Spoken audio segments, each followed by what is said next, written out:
Monsieur le député, chers amis, en premier lieu, je souhaite adresser un grand merci à chacun d'entre vous pour votre présence ici ce soir. En effet, le thème de notre soirée débat n'est vraiment pas anodin. Il s'agit de faire connaître notre métier de DG, d'organisation professionnelle, un métier bien souvent méconnu et pourtant si passionnant, un métier très peu sous les projecteurs, mais qui a néanmoins un rôle indéniable dans notre économie et dans le fonctionnement de notre dialogue social. Enfin, un métier que nous sommes particulièrement désireux de faire connaître aux jeunes générations. Je tiens également à remercier chaleureusement Alexandra Duvauchel et Olivier Poncelet qui ont l'idée de cette soirée débat, enfin cet apéro débat, qui se sont très fortement impliqués pour la préparer et qui l'animeront. Comme vous le savez sans doute déjà, le CEDAP s'est consacré, sous le pilotage d'Alexandra, à la rédaction d'un passeport du DG d'organisation professionnelle. Ce sera l'objet de la seconde partie de notre soirée. Ce passeport a notamment pour objectif de faire prendre conscience de l'envergure des compétences d'un DG d'OP, de mettre en évidence quelques perspectives d'évolution professionnelle possibles, mais aussi de susciter des vocations pour exercer notre passionnant métier. Un grand merci donc à Alexandra pour ce travail, essentiel pour CEDAP et pour ses adhérents. Je souhaite remercier également nos intervenants, Anne-Claire Marquet et Gilles Rouvière, qui sont là devant, administrateurs du CEDAP, qui nous parleront de la façon dont ils exercent notre métier. Merci à eux. Vincent Figuereau, qui doit être devant, qui est notamment enseignant en affaires publiques en Master 2 à Nanterre. Il fait pas mal de choses. À Sciences Po Executive Education, ainsi qu'à l'École nationale supérieure de sécurité sociale. Est-ce que j'ai juste, mon cher Vincent?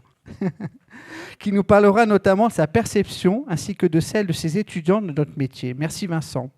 Merci également à Gontran Lejeune, qui est, je vois là-bas, directeur associé de BDO Talent et donc un recruteur dans notre écosystème, à Ambroise Bouteille, qui est également devant, consultant en politique de l'emploi et de la formation professionnelle. Tous les deux se sont impliqués dans l'élaboration du passeport du DG de compétences. Merci encore à eux. Enfin, je tiens à remercier Monsieur le député Frédéric de Crozaille, député du Val-de-Marne, membre de la Commission des affaires économiques et qui a également été DG, il me semble, d'associations professionnelles, avant d'exercer ce mandat parlementaire. Nous serons ravis de prendre connaissance de son témoignage et de l'idée qu'il se fait de notre métier et de la place dans notre pays. Avant de passer la parole à Olivier Poncelet, je vous souhaite une excellente et une passionnante soirée. Merci.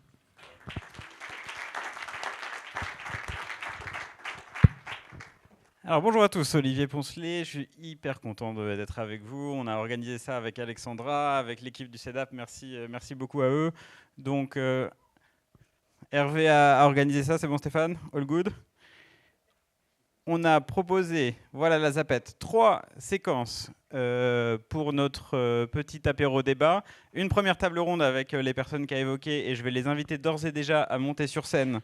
Donc, Gilles Rouvière, que je vois monter le premier, administrateur du CEDAP, directeur général de l'Alliance 7, qui regroupe plusieurs syndicats dans les métiers de l'épicerie et de la nutrition spécialisée, après avoir été notamment DGA de la Fédération française des spiritueux et DGA et secrétaire général de la FIAC électronique. Voilà, et de l'électronique aussi peut-être. Anne-Claire Marquet, qui va laisser le chien, à part s'il souhaite intervenir, au président. Donc si le président se fait croquer, on saura. Administratrice du CEDAP, directrice du SPIL. Alors qu'est-ce que le SPIL? C'est le syndicat de la presse indépendante en ligne. Après avoir été notamment DG du groupement français de l'industrie de l'information et secrétaire général du PRODAF, qui est le syndicat des professionnels de l'animal familier, donc peut-être un lien avec le chien présent aujourd'hui. Vincent, que j'invite également à monter sur scène. Vincent Figuereau, qui est responsable des partenariats et du mécénat pour la Mutualité française, et comme l'évoquait Hervé, enseignant à la fois pour Sciences Po Executive Education et à l'Université Paris-Ouest Nanterre. Et enfin, Julien Pontier, que je remercie de monter sur scène, qui est actuellement directeur public et non-profit pour Réseau 37, après avoir occupé des fonctions à l'Assemblée nationale, auprès d'élus locaux et du cabinet de conseil Euros Agency Group. Merci à tous d'être présents. Juste pour que vous sachiez, après on aura le temps de présentation du passeport de compétences avec Alexandra et les partenaires qui ont contribué à sa réalisation, et puis donc l'échange entre Alexandra et puis monsieur le député pour clore cette séquence, avant bien sûr d'avoir un temps convivial au rez-de-chaussée de cocktail. Alors, messieurs et mesdames, avant de démarrer, on a une petite vidéo à vous montrer qui a été réalisée par les soins du CEDAP sur le métier de DG. Ah oui, pas de chance. C'était un piège. On va peut-être monter le son. On évolue dans un univers qui est un petit peu à l'interface de la sphère publique et de la sphère privée. On n'est pas vraiment au service de l'intérêt général, mais on n'est pas non plus au service d'un strict intérêt particulier. On est dans ce qu'on appelle un intérêt collectif. On sert un secteur. On a vocation à le soutenir et à favoriser son expansion et sa reconnaissance ou sa défense parfois. Il est au contact, il prend des décisions, il arbitre. Et puis en fait, le directeur général intervient sur tous les sujets d'une PME. En effet, la communication, les relations publiques, les finances, la stratégie. C'est la contribution à l'élaboration des politiques publiques. Donc ça, c'est un sujet fondamental. C'est la raison pour laquelle on est en relation, j'ai presque envie de dire quasi quotidienne avec les cabinets ministériels. La capacité à impulser, pour moi, c'est un élément majeur, en tout cas dans la mission d'un directeur ou d'un délégué d'association professionnelle. Il y a animer, piloter une équipe. Et puis il y a être animé, piloter un corpus, un corps d'administrateurs et plus largement essayer d'aider une profession à évoluer. Un DG, finalement, est aussi divers que les organisations qu'il représente. On peut être gestionnaire et manager, d'autres vont être purement lobbyistes, certains vont faire les deux. Et c'est des métiers, comme on disait, où on est très vite exposé, très vite en relation avec beaucoup de monde, très vite actif. Et c'est plutôt rare, ou parfois, en entreprise, quand on commence, on est plus segmenté. Là, on a la chance de toucher à beaucoup de sujets différents de manière assez forte. Il faut voir les associations professionnelles comme un espace où il y a énormément de possibles, parce qu'on a un positionnement entre les entreprises, le grand public et le politique, les administrations, qui ouvre un champ d'action possible qui, à mon avis, me paraît très important.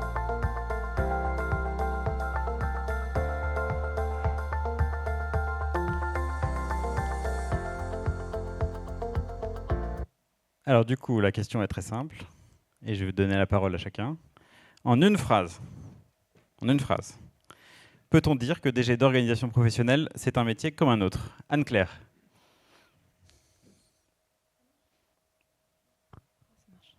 Je pense que non, puisqu'on touche à tellement de choses que c'est impossible de dire que c'est un métier comme un autre. On a à la fois un et plein de métiers.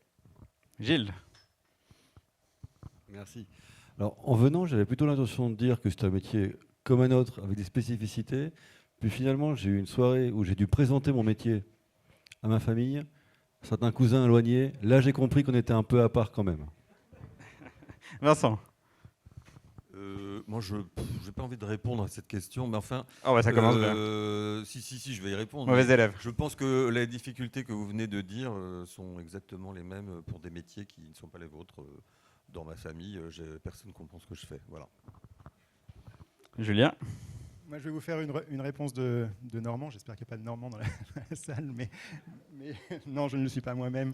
Mais je dirais que ce sont des métiers qui ne sont pas comme les autres, bien que, en fait, ce soit la conjugaison de métiers qui sont comme les autres, qui sont bien identifiés. Donc voilà, je fais une réponse nuancée et pas de Normand. Alors, on s'est dit que ça, merci pour votre réponse courte. On s'est dit que ça pouvait être intéressant de démarrer les échanges par une journée type dans la vie d'un délégué général ou d'une déléguée générale. Et ça tombe bien, puisqu'on a deux nobles représentants ici. Et donc, je vais laisser cet exercice à Anne-Claire et à Gilles de dire une journée type pour vous dans la vie d'un DG. Ouais, c'est la base, le café, beaucoup de café. On va commencer comme ça. Mais alors déjà, il n'y a pas vraiment de journée type, puisque comme on l'a dit, pour moi, ce n'est pas un métier comme un autre, donc on va endosser plein de casquettes dans la journée. Alors, je pense qu'il y a quand même un petit peu des constantes, on va dire. Moi, j'arrive tôt au bureau, avant tout le monde, pour avoir 1 heure pour lire mes emails et lire l'actualité, lire l'information, pour m'informer à la fois sur ce qui se passe en France et à l'international sur mon secteur, donc le secteur de la presse et le numérique de manière générale.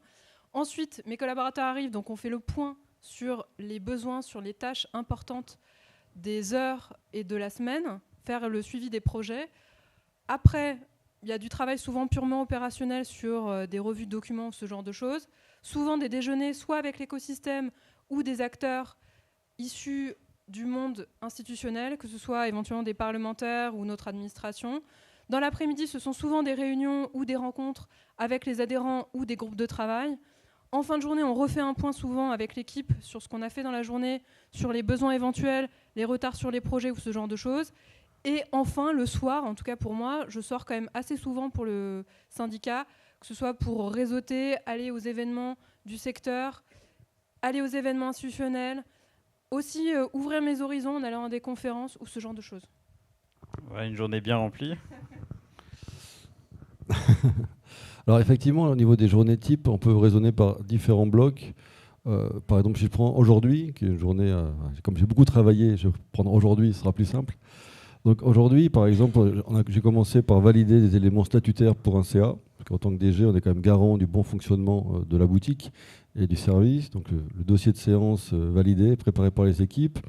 Ensuite, je me suis rendu, par exemple, pour la partie influence, qui existe également beaucoup, à Bercy, pour le cabinet ministériel, sur un petit sujet, Egalim 4, qui vous intéresse, monsieur le député, je pense. Au passage, bien joué. Bien joué, Gilles. Avec sujet d'actualité, en tout cas, à venir, évidemment. Ensuite, j'ai déjeuné avec un homologue, un autre DG du monde alimentaire, pour réseauter un petit peu, effectivement, et échanger sur certaines échéances. Ensuite, j'ai rejoint une instance pour la partie information des adhérents, qui est une commission matières premières pour informer sur l'évolution du cours du cacao. Si vous aimez le chocolat, faites des stocks, hein, parce que ça va quand même coûter de plus en plus cher. Je ne le dirai pas comme ça dans les médias, évidemment. Mais c'est quand même un c'est point. filmé, ce sera retransmis. Ça sera retransmis. Alors il faut couper à ce niveau-là, on coupe. Ensuite, il y avait une partie qui était plus interne pour le coup, plus RH pour fluidifier un petit peu les échanges au niveau des pôles. Donc ça fait déjà, vous voyez, des enjeux statutaires, des enjeux budgétaires, des enjeux d'influence, de réseau, RH. Et ensuite, comme je représente également le chocolat, j'ai la joie et le bonheur de faire beaucoup d'interviews pour Pâques. Donc il y a la partie communication, visibilité qui est importante. Et enfin, la présence ici. Donc on a une journée qui n'est pas une journée forcément type, mais les blocs sont types. Le bloc RH, influence, budget, communication. Et c'est cette diversité-là qui est quand même l'intérêt de nos postes. Alors Julien, toi qui as l'habitude de recruter, échanger avec des DG d'organisation professionnelle, quand tu entends ça, quand tu entends la vidéo, qu'est-ce que tu te dis? Quelles sont vraiment les compétences clés d'un délégué général d'une organisation professionnelle? Alors, moi j'en verrai 3 principalement, et je vais les énumérer dans un ordre qui est la priorité, je pense, d'un recruteur, et puis des organisations professionnelles qui cherchent à recruter, me semble-t-il.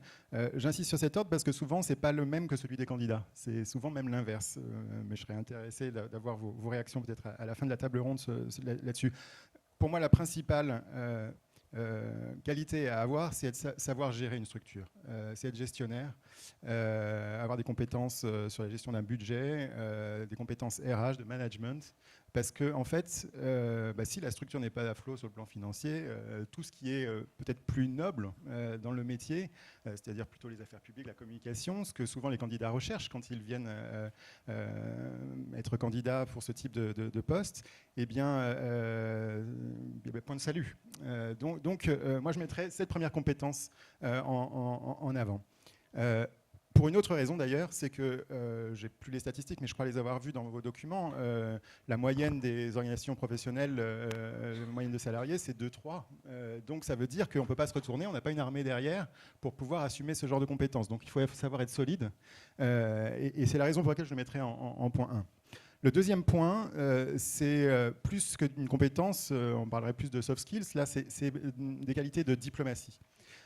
Pour 2 raisons là aussi. La première, c'est qu'il faut savoir bien se positionner par rapport à la gouvernance, par rapport à un président, une présidente, par rapport au conseil d'administration. Donc ça demande de la diplomatie, de savoir bien trouver sa place et savoir prendre la place qu'on vous laisse finalement. Et c'est évidemment très différent d'une organisation à l'autre, et on ne peut pas forcément dupliquer une ancienne expérience professionnelle dans celle qui se présente à vous. La deuxième raison aussi, c'est qu'il faut défendre des intérêts d'une organisation professionnelle. Ça veut dire des adhérents avec des intérêts parfois divergents. avec des poids politiques ou économiques différents. Et donc, il faut aussi faire acte de diplomatie pour pouvoir harmoniser les compétences et trouver, avec le reste de la gouvernance, une position commune. Donc, pour ces deux raisons-là, je mettrais la diplomatie comme deuxième qualité.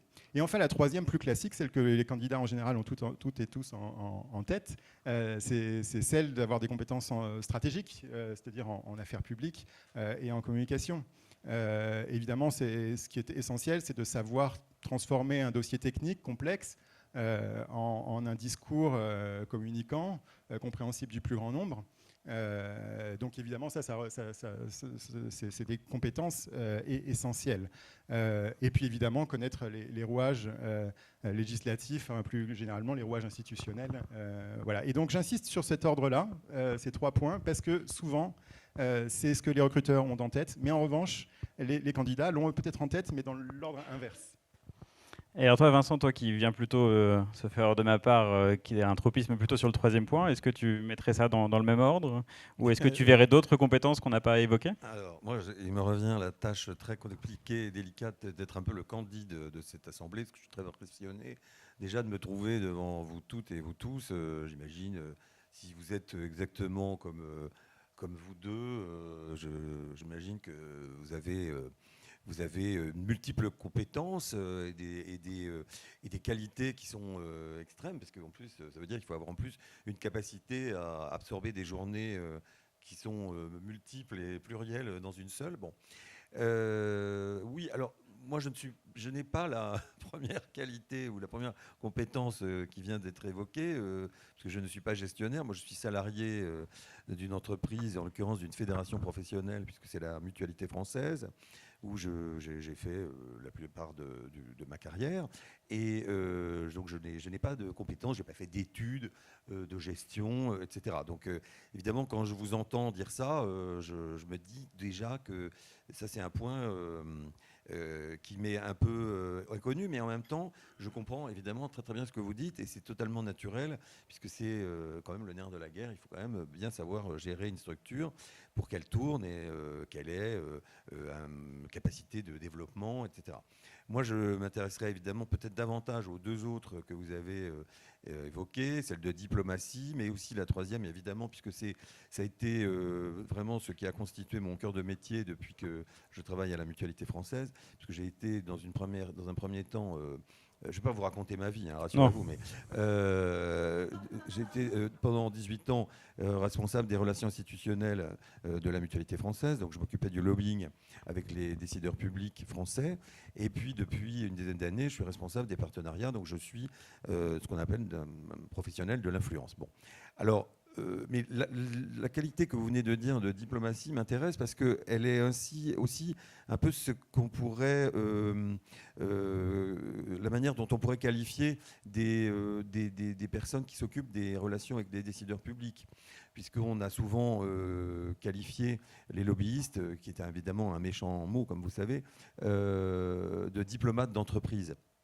Et ça, je trouve que c'est intéressant, puisque ça veut dire qu'on a vraiment le pied à l'intérieur de sa structure et un pied à l'extérieur, mais ça correspond un peu avec ce que j'ai entendu dans le petit film tout à l'heure. Je ne sais pas qui, je n'ai pas retenu le nom de celui d'entre vous qui a dit ça, évidemment, il faut être à la fois dans la défense d'intérêts qui sont ceux d'intérêts privés et en même temps d'intérêts de ne pas avoir, d'avoir quand même, je veux dire, le regard sur l'intérêt général. C'est évidemment, à mon avis, peut-être ça pour moi qui prime dans la manière dont je pourrais regarder maladroitement évidemment les activités qui sont les vôtres.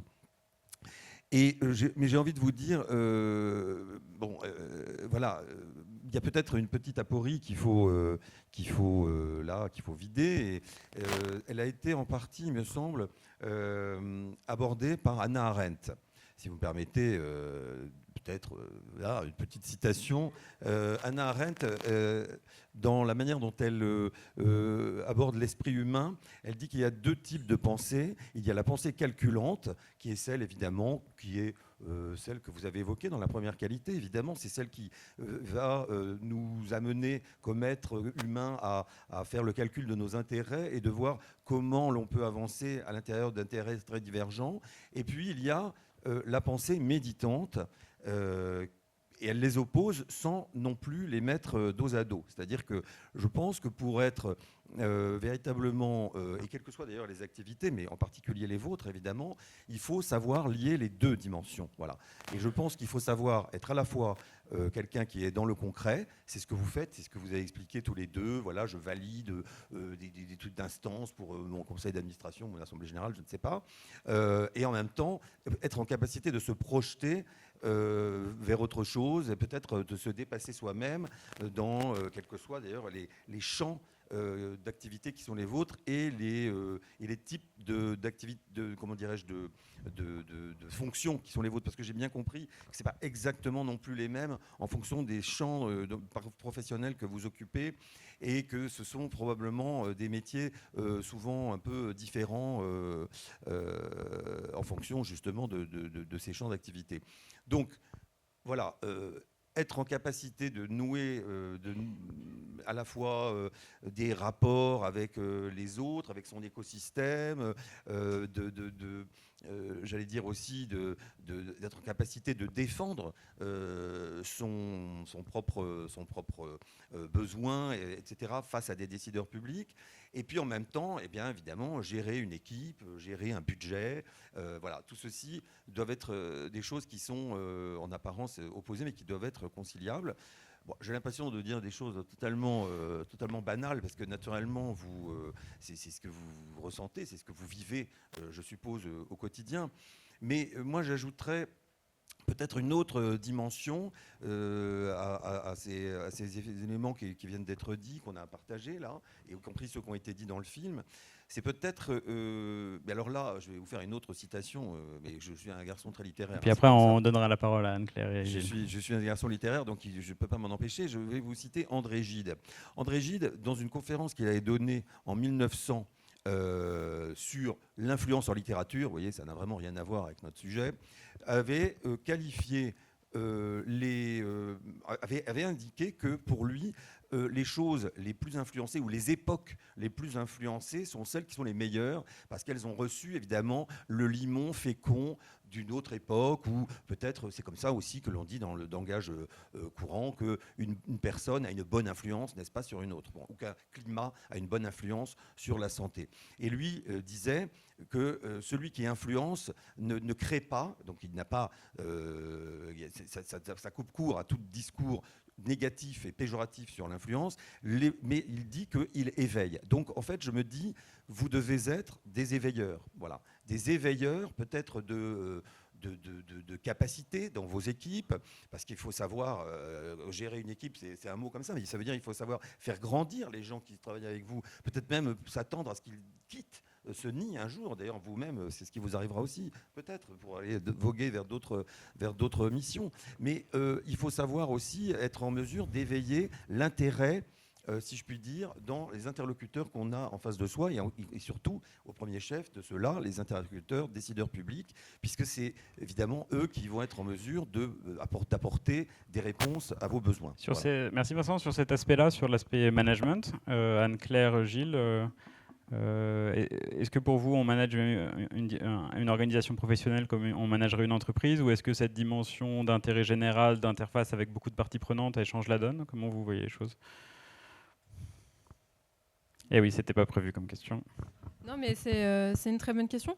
Je pense qu'il faut prendre le meilleur un petit peu des deux mondes, parce que parfois, dans le monde associatif, on a un côté...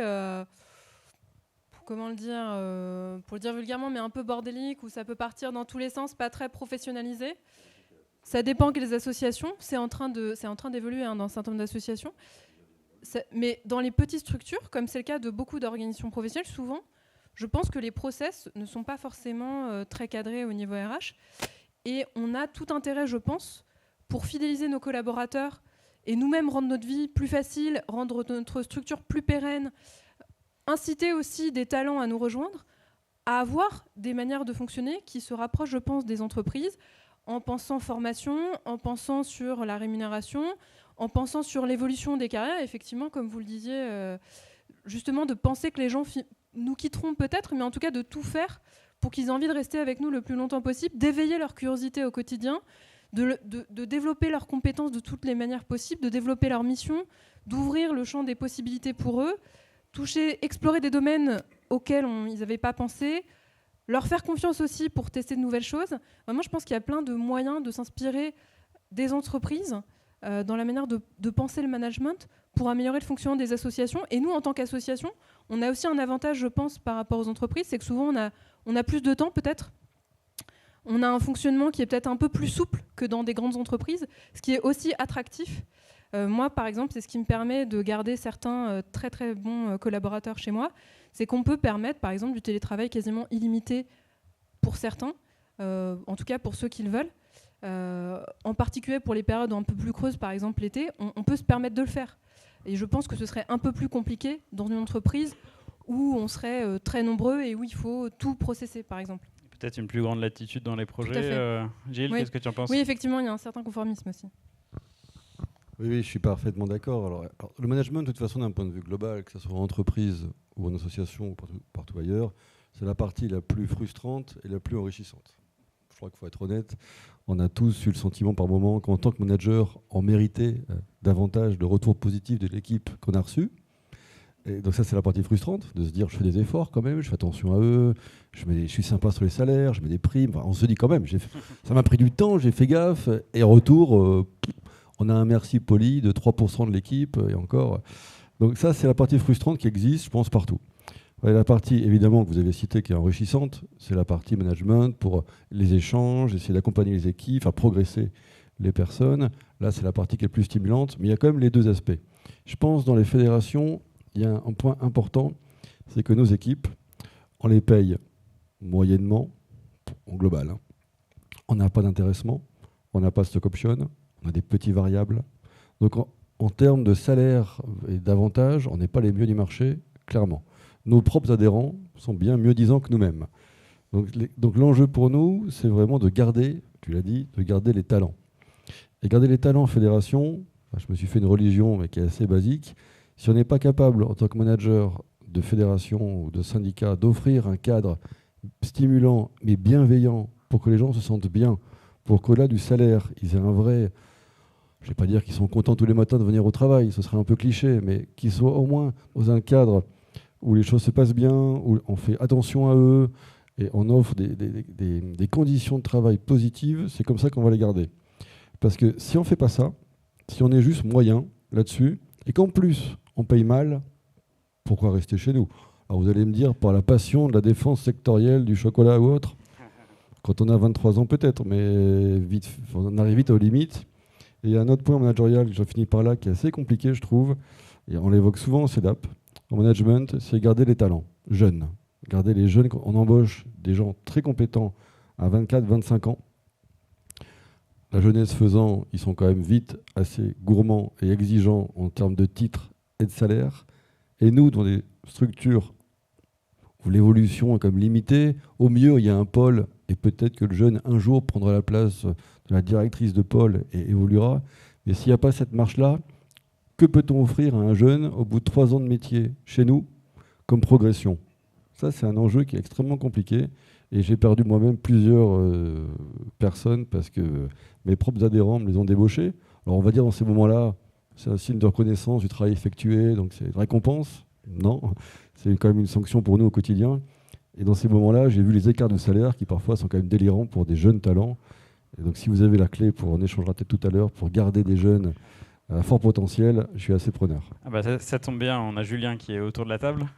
Julien, si on se concentre quand même sur le métier de DG d'OP, faisons un cas d'école. Tu as identifié un poste en recrutement et tu identifies quelqu'un qui te paraîtrait être la personne idéale. Mais elle ne sait pas ce que c'est qu'être DG d'organisation professionnelle. Donc comment tu lui vends les choses, comment tu lui présentes le poste pour lui recommander, lui donner envie de le rejoindre, bien sûr en étant réaliste sur ce que recoupe ce métier. Alors, je ne veux pas vous décevoir, mais moi non plus je ne vais pas vous répondre à votre question, mais je vais expliquer pourquoi. En fait, cette situation-là, ce cas d'école, je le rencontre très peu. Ça veut dire que le métier est connu. Parce qu'en fait, le métier, je pense que je ne vous l'apprends pas, mais enfin, là aussi, je serais intéressé à votre retour. Mais moi, je perçois le métier de directeur d'OP comme un métier attractif. Alors, il y a un petit biais, on parlait de nos vies antérieures. Moi, je viens du conseil politique, j'ai co-dirigé une agence en affaires publiques.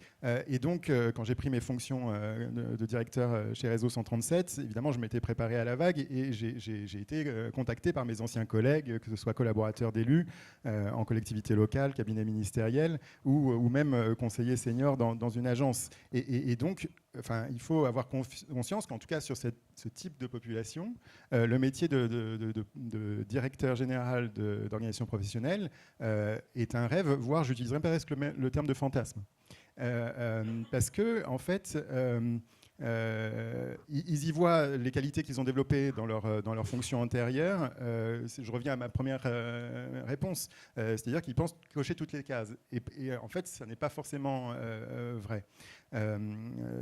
Donc voilà, moi je dirais que c'est ce cas de figure où je dois vendre entre guillemets un poste, c'est plutôt au candidat qui doit venir me convaincre et surtout convaincre mon client. C'est la première chose. Alors ça a des conséquences sur le processus de recrutement. En tout cas pour ceux qui viennent de l'extérieur, qui viennent de ce milieu-là. Donc je relativise peut-être ce que je dis, et encore une fois, je serais intéressé d'avoir vos retours. Mais ça a des répercussions parce que nous, finalement, notre métier, c'est de pouvoir rapprocher l'offre et la demande. Y compris sur le plan salarial. Donc du coup, j'ai souvent des candidats qui arrivent, qui ont des prétentions salariales très élevées par rapport à ce qu'une organisation professionnelle peut mettre sur la table. Et donc, ils arrivent sûrs de leurs compétences, ils veulent les valoriser dans leurs prétentions salariales, ce qui est tout à fait légitime. Et de l'autre côté, j'ai des organisations professionnelles qui ont des contraintes financières, bien évidemment, et qui ne peuvent pas s'aligner. Je vais vous donner l'exemple du dernier recrutement, sans trahir de secret professionnel, évidemment, mais le dernier recrutement que j'ai fait d'un DG d'organisation professionnelle, j'avais beaucoup de candidatures et tous les candidats, quasiment tous, avaient des prétentions salariales 20-30% plus élevées que la cible de mon client. Eh bien, tous, je ne veux pas dire de bêtises, mais oui, tous ont consenti à s'aligner et à une baisse de salaire possible. Parce qu'ils y trouvaient un autre intérêt que l'aspect financier. Exactement. Voilà. Est-ce que le DG est dans la salle? Non, je ne crois pas. Non, sinon, encore une fois, je ne vais pas trop loin dans le descriptif. Non, mais alors pour poursuivre l'exemple, la candidate qui a été retenue, eh bien, c'était celle qui était en dessous, qui était en progression salariale et qui, pour revenir encore à ma première réponse, à votre première question, c'est elle qui donnait le plus de garanties sur l'aspect gestion d'une structure. Et on a considéré avec mon client qu'elle avait toutes les capacités pour monter en compétence sur le reste. Donc, bon, je vais quand même répondre évidemment parce que je veux vous être agréable à votre question, mais d'abord, ces métiers sont fabuleux. Moi, j'y ai consacré ma vie professionnelle à différents endroits parce que tout ce qui permet de réunir l'intérêt particulier à l'intérêt général est passionnant par nature. Donc, si j'avais un argument à donner, c'est celui-ci. Super. Vincent, toi qui es en contact avec des étudiants et en formation continue, si je ne m'abuse, comment perçoivent-ils ce métier si tu échanges avec eux là-dessus, ou au moins les organisations professionnelles, et comment tu leur présenterais ça de manière à leur présenter peut-être à la fois les attraits puis la réalité de ce métier? Vaste question, parce que pour être très franc avec vous, je ne suis pas certain que des étudiants comme ceux que j'ai à l'université de Nanterre dans un Master 2 qui s'appelle Travail politique et parlementaire, donc c'est en 5e année, je ne suis pas sûr qu'ils aient, sauf rare exception évidemment, une vue un peu complète ou en tout cas très nette de ce que vous représentez. Donc je m'excuse par avance là, de ce que je vais dire. C'est pas pour être désagréable, hein, mais je pense qu'il y a quand même une limite à ce que vous disiez, Julien, je m'excuse, mais là-dedans, parce que ceux que vous voyez, vous, sont forcément un peu dans le système, si je puis dire. Ils ont forcément une appétence pour ces choses et ils savent déjà à peu près ce que... Bon, alors, pour ce qui me concerne, moi je sais à peu près ce que c'est aussi, puisque finalement la fédération où je travaille n'est pas exactement la même chose, mais elle s'apparente un peu à ce que vous vivez.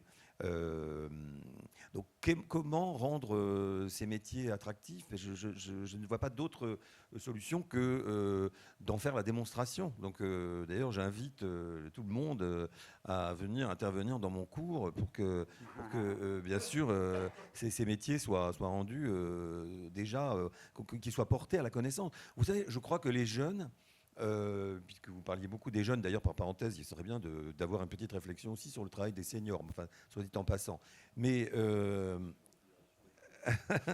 parce que c'est quand même le point aveugle du monde du travail en France. Hein. Enfin bon, j'ai eu l'occasion, et j'en parlais tout à l'heure avec Monsieur le député, et je le vois avec mes étudiants, et je l'ai pu le voir encore hier, récemment, dans un débat auquel j'assistais où il y avait énormément de jeunes, notamment issus des quartiers prioritaires, etc. Et ils nous expliquaient comment eux sont informés. Si vous voulez. Donc ils ne sont absolument pas du tout informés comme moi, comme vous. Hein. C'est-à-dire qu'ils ne lisent absolument pas la presse, ils ne lisent rien d'ailleurs. Hein, voilà. Et attendez, moi mes étudiants à Nanterre en 5e année, là, cette année, ils ne savent pas qui est Ravaillac, hein, quand même, je vous le dis. Voilà, donc c'est pour vous dire un petit peu, voilà. Donc, comment ils sont informés ? Ils sont informés par leur père, parce que c'est comme ça que ça fonctionne. Ils fonctionnent énormément par mimétisme, et ils sont informés par les réseaux sociaux. Alors, tant mieux si c'est un bon réseau social, si on peut dire, hein, mais, ou qui ne dit pas trop de bêtises ou d'infox, mais c'est comme ça que ça marche. Donc, déjà, premier conseil, il faut que vous soyez sur les réseaux sociaux. Hein. Alors là... à bloc pour dire en 3 mots qui vous êtes, voilà, sur Instagram, sur je sais pas, Facebook, c'est déjà un truc de daron, hein, donc c'est fini. Hein. Donc oui, TikTok, etc. Enfin encore qu'il paraît que maintenant c'est un truc chinois, il faut mieux pas y aller, mais bon. Donc voilà, il faut vraiment se dire ça, c'est-à-dire que je veux séduire un jeune, même s'il est déjà diplômé de l'université ou d'une grande école, etc.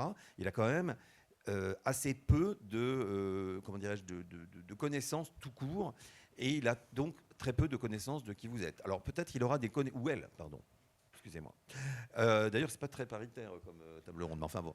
Peut-être qu'il faudra que ce jeune, que cette étudiante ou ce postulant aura des connaissances sur le champ professionnel dans lequel vous œuvrez. Oui, ça c'est possible.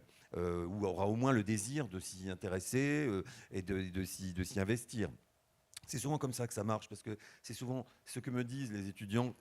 Je suis en lien avec eux parce que je leur enseigne donc un cours sur le lobbying, mais parce que je les aide aussi à accomplir leur stage, en tout cas à trouver leur stage, puisqu'ils, pour pouvoir valider leur année de Master 2, il faut qu'ils fassent un stage de 6 mois, d'ailleurs avis aux amateurs pour l'année prochaine.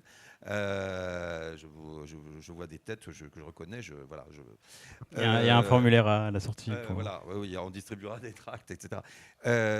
Donc ils me disent, moi j'aimerais bien, je m'intéresse, je sais pas, à l'aéronautique, j'ai eu ça par exemple, je m'intéresse, et ça m'est arrivé à ce moment-là de leur dire, tiens, vous vous intéressez, je sais pas, à l'industrie alimentaire, au chocolat, allez donc voir du côté de telle organisation professionnelle, parce qu'évidemment moi ils me considèrent comme un monsieur qui sait des trucs, donc il peut évidemment les aiguiller, non mais parce que aussi j'ai mon réseau personnel que je mets évidemment à leur disposition pour les aider. Comment rendre les choses attractives, c'est difficile parce qu'en plus ils n'imaginent pas ce que ça peut être vos métiers, c'est-à-dire ils n'ont pas compris cette dimension de couteau suisse là, comme on dit. Enfin, excusez-moi, c'est encore un cliché, mais c'est le cas quand même, hein, entre faire tout ce que vous avez dit. Enfin, c'est bien ça, n'est-ce pas? C'est ce que vous exigez des candidats, en plus de ne pas être bien payés, si j'ai bien compris. Donc, couteau suisse, oui, savoir un peu tout faire, un peu être adaptable, puis à toute heure en plus, puisqu'il y a très peu de temps consacré. Quel est le temps que vous consacrez à la culture, par exemple? Vous allez au cinéma, à l'opéra? Anne-Claire, est-ce que tu sais lire? Je sais pas, est-ce que vous vous posez... Non mais, moi j'ai... Attends, est-ce que vous savez qui est Ravaillac? Non mais, j'ai bien aimé ce que vous avez dit, Anne-Claire, quand vous avez dit, moi j'aime bien venir tôt le matin. Alors on voit bien, on imagine très bien, vous arrivez dans la... Vous n'arrivez pas du tout comme dans Le Diable s'habille en Prada, où tout le monde est déjà là. Non, vous arrivez avant. Mais donc j'aime bien quand vous dites, je me pose et je lis mes trucs, je lis mes mails, mais peut-être que vous lisez aussi un bout de rapport ou un truc que vous n'avez pas le temps de lire, ou peut-être un article de fond sur... Voilà. Et forcément, en plus, vous êtes dedans, oui. Mais je veux dire, peut-être un rapport, j'en sais rien, moi, du Conseil d'analyse économique, je ne sais pas quoi, qui traite vos... Alors Anne-Claire, je t'invite à prendre la parole. Pour répondre rapidement à Vincent, effectivement, moi je passe pas mal de temps à m'informer de manière générale et assez large sur mon secteur, sur les tendances, et j'incite mes collaborateurs à le faire. Et alors toi, du coup, comment tu recommanderais, comment tu présenterais le métier de DG à un cousin, une cousine qui souhaiterait potentiellement postuler? Qu'est-ce que tu lui dirais? Oula. Alors c'est toujours compliqué, comme on l'a dit, comme on ne fait que de le dire depuis le début de cette table ronde. Oui, alors effectivement, c'est un bon moyen de le faire, mais moi, ce que je dis, c'est que je fais beaucoup de choses à la fois, et effectivement, là, je rejoins les propos de Julien. Je décompose mon métier de manière générale en 3 aspects. L'aspect gestionnaire RH, l'aspect influence, et le 3e sur le côté un peu diplomatie, donc gestion des relations humaines, qui est essentielle à la fois avec les membres et effectivement avec sa gouvernance. Je pense que c'est vraiment ces 3 piliers-là du métier, et ça, je pense que ça permet de brosser une définition globale de ce métier. Et je me permets de rajouter un point sur l'attractivité pour les jeunes. Moi, nous, on a la chance au SPIL de pas trop avoir de difficultés à recruter. Alors déjà, parce que la presse, pour les jeunes, ça les fait rêver. En plus, la presse indépendante, nous, on travaille avec des titres très singuliers, très innovants, parfois très, très connus pour certains. Donc il y a quelque chose de très fort, de très lié à la démocratie, à l'intérêt général, dans ce qu'on fait, autant que pour un certain nombre d'autres gens. Mais nous, on a un impact démocratique qui est très fort, et c'est vrai que les gens qui travaillent avec nous ont un impact direct sur la presse à plein d'égards, que ce soit au niveau institutionnel, au niveau de l'accompagnement, de la survie des entreprises de presse. Enfin, on a un rôle qui est reconnu par les autorités et par nos membres qui est très fort, donc ce qui fait qu'on n'a pas de difficulté à recruter. Mais ce qui attire aussi les jeunes, c'est que moi, quand je les reçois, je leur dis, mais je ne peux pas vous donner l'étendue de ce que vous allez faire, je peux vous donner quelques axes, mais il y a aussi plein de choses à construire par vous-même, et il y a pas mal de jeunes, surtout quand ils viennent de grandes écoles, qui aiment bien être autonomes et inventer, pouvoir être force de proposition. Et nous, vu qu'on est curieux et qu'on aime bien expérimenter tout le temps, on est très ouvert à ça. Donc on a une jeune par exemple de Sciences Po qui organise un voyage d'études à Londres. C'était pas prévu dans notre programme à la base, mais l'opportunité se présente et on me dit vas-y. Et alors toi, Gilles, ça fait quelques années, si tu me le permets, où Oui, on l'a dit tout à l'heure, où tu as fait plusieurs organisations professionnelles. Ouais. Qu'est-ce qui fait que tu restes dans cet univers? Qu'est-ce qui te plaît le plus dans ce Alors dans ce déjà, métier? peut-être juste pour revenir au point d'avant, moi j'ai une vraie difficulté en plus, c'est quand je dis je travaille à l'Alliance 7. L'Alliance 7, c'est quoi? Alors je précise, Fédération des métiers de l'épicerie et nutrition spécialisée. Là, t'as perdu Ouais, du monde. merci, c'est qui? Donc là, il faut que je rentre dans les produits, chocolat, biscuits, confiserie, thé, café. Donc ça me prend du coup un petit quart d'heure. Donc en fait, je dis que je suis le Et MEDEF. à la fin, on te dit tu fais du chocolat, quoi. Non, maintenant je dis que je suis le MEDEF de l'épicerie. Mais là, vaguement le MEDEF, bon, il faut un petit lien. Bon, voilà, mais j'ai plus la patience de trop expliquer ce qu'on fait à des. Et donc le MEDEF, au moins tout le monde connaît, tu le segmentes et ça marche à peu près. Et effectivement, nous, quand on a ce qui motive, je trouve, dans ce métier, je fais pas mal de fédérations, effectivement, depuis 20 ans. Ce qui est intéressant, je trouve, quand tu rentres dans les fédérations comme ça, je l'ai évoqué, c'est la diversité des tâches. Déjà, je le disais dans la vidéo, la grande richesse de métier, même qu'on n'est pas DG, quand on commence, c'est vraiment qu'on est très diversifié, on a beaucoup de sujets. Il faut aimer. On a parfois des embauches où on a des gens qui sont beaucoup plus à l'aise avec des missions très étroites et qui paniquent sur le fait d'être partout, mais de moins creuser que quelqu'un qui est sur une tâche qui va beaucoup creuser. Donc ça, c'est un point important. Le relationnel avec les adhérents, la richesse, elle est quand même là. On a la chance d'avoir des entreprises, des entrepreneurs, des salariés qui nous partagent leur richesse. Ça, c'est quand même hyper gratifiant. Ça, ce qui m'a plu au début. Maintenant, ce qui me plaît plus, c'est l'enjeu managérial. Alors, je l'ai évoqué avec les frustrations que ça, mais c'est quand même, pour moi, la dimension la plus positive du travail. C'est qu'on apprend avec l'équipe, on s'enrichit, on échange beaucoup. J'ai la chance d'avoir une structure relativement staffée, ce qui permet d'avoir des vrais axes de travail, des vraies expertises sur beaucoup de sujets. Donc c'est une forte richesse. Et quand j'embauche aussi, ça a moins été évoqué dans les qualités, je pense que c'est le sens du service. Les fédérations, quand j'ai commencé au vigneron indépendant, et à l'époque le service, l'important c'était le collectif, la voix, le lobbying, vraiment être fort. Et le sens du service était quand même un petit peu lointain. Aujourd'hui, quand j'embauche, je leur dis attention, nous, on va être exigeants sur le service. Mais je leur vends aussi comme une chance. C'est-à-dire que quand vous venez à l'Alliance 7, ce que je leur vends en tout cas, ce que j'espère être, mais ça, chacun jugera, c'est d'être une fédération moderne, avec des KPI, avec un sens du service, une attention à l'adhérent qui est maximum. Et pour aussi, je trouve que Enfin, moi, un exemple. J'ai jamais été aussi heureux dans ma jeunesse quand j'étais juriste et que j'avais un vigneron qui m'appelait pour me parler étiquetage de son château qui était perdu et je prenais une demi-heure pour l'aider à faire son étiquette. Je me suis jamais senti aussi utile concrètement dans mon job et je pense que c'est ça qui nous plaît à différents niveaux ensuite, mais sentir qu'on a été utile à l'adhérent pour quelque chose de concret ou une stratégie ou une information, c'est ça qui est riche. Et comme on a souvent pas mal d'adhérents, je pense que dans notre travail, c'est ça qui est intéressant. Merci. Alors, on est parfaitement dans le timing. Ce que je vous propose, c'est que si certains souhaitent compléter, être pas d'accord avec ce qui s'est dit, donner des éléments qui n'ont pas été exprimés, qui puissent s'exprimer, peut-être pas forcément faire le jeu de questions-réponses qui va nous prendre peut-être un petit peu de temps, mais des éléments complémentaires, votre vision. Est-ce que certains souhaitent s'exprimer? On avait aussi un nuage de mots, je ne sais pas si on est en capacité de le présenter. Je vois Stéphane qui fait la moue et qui baisse les yeux. Et voilà, tu vois Stéphane. Alors, pour vous, le métier de DG d'OP, c'est quoi?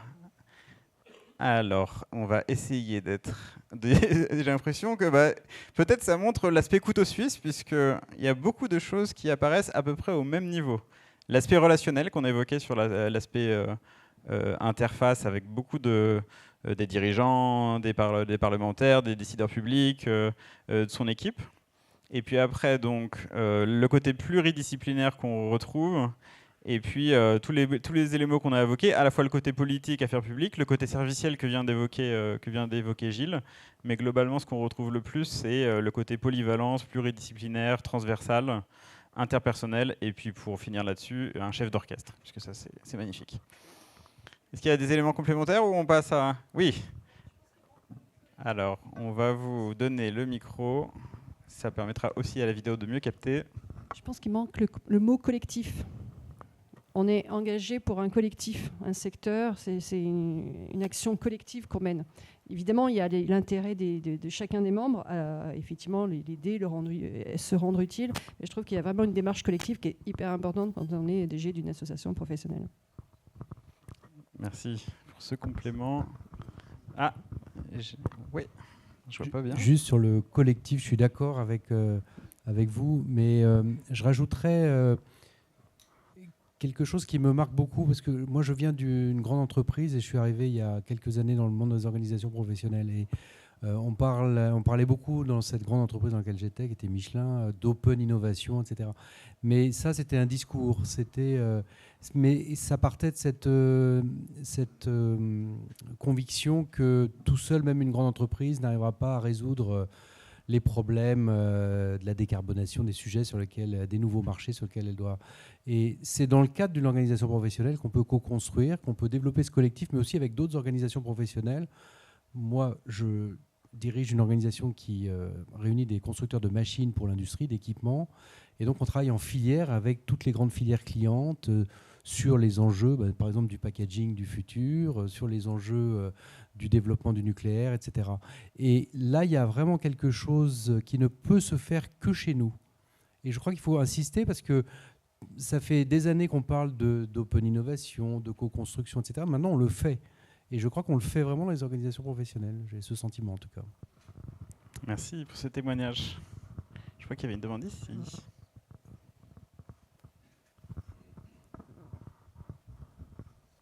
Alors, pour terminer sur la perception du métier de DG d'OP, j'avais discuté avec un homologue qui, quand je suis arrivée à un poste de DG, m'avait dit « Être DG, c'est être compétent partout et expert nulle part ». Et en fait, je trouve que cette phrase, elle est vraiment restée dans ma tête et c'est vraiment la réalisation de mes tâches tous les jours, en fait. Voilà. Merci pour ce témoignage. Est-ce qu'on s'en arrête là? Je ne vois pas d'autres mains. Donc on va remercier chaleureusement nos intervenants. Et on va donner la parole à Alexandra, qui est là. Merci. Alors je vais appeler à mes côtés Gontran et Ambroise.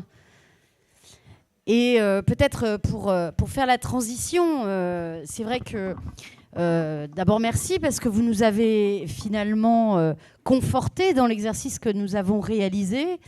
et qui a été à l'initiative, au départ, je ne vais pas vous surprendre, d'une discussion entre DG autour d'un apéro, où on a fait un peu le même constat qu'avec Gilles, en se disant, mais à chaque fois qu'on parle de notre métier, personne ne nous comprend, et c'est rapidement résumé comme étant, oui, bon, en gros, tu passes tes journées à téléphoner, à faire des réunions et à aller au restaurant.